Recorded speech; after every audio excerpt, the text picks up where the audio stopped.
And now, Reformer802.com Real Talk blogger Shanta asks you to ponder this. I've previously talked about the draw that fairy and folktales have for me and their pure representation of our humanity. They also have the power that they can hand us back to ourselves, especially in our time of need. Last summer, I was walking past one of our local bookstores in downtown Brattleboro and noticed a book that stuck out. The colors upon the cover grabbed my attention along with the title, Outfoxing Fear, Folktales from Around the World, edited by Kathleen Reagan. I immediately picked up the book to explore what it was all about. I have several books of tales, but this one was a bit different. It was a collection primarily that focused on the various ways that humans have been navigating their encounters with fear and or crisis, seen and unseen, through the lessons offered through these various tales. Each story carries a twist or shines a light in regards to human ingenuity around the fears that we face every day.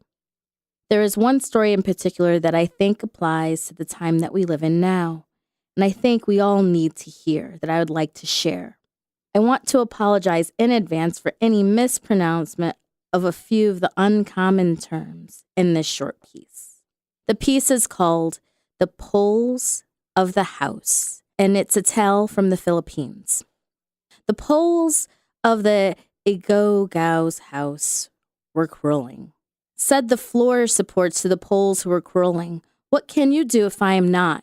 What can you do if I am not?" said the footboards to those floor supports who were quarreling. "What can you do if I am not?"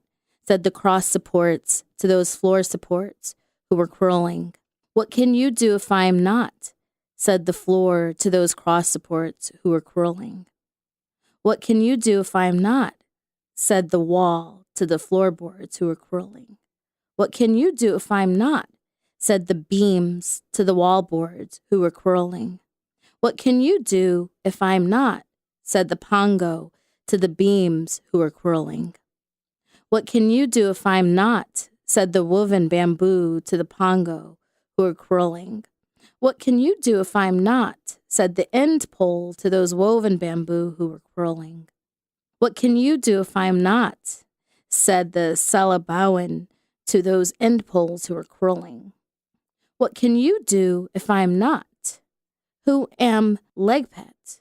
said those leg pet to those salabawan.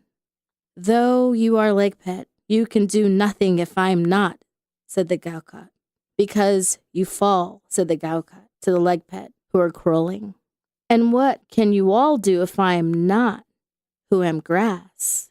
"You all decay if I am not," said the grass roof to those who were quarreling. "Therefore we are all the same use to the house of the Ipugao. We will unite our thoughts and breath, so that in the same manner the thoughts of the Ipugao are united, who live in us," said those who were quarreling. And they united their thoughts and breath. After that, the Ipugao who were sick were cured, those who lived in the house. It was as if nothing bad for that family ever happened again.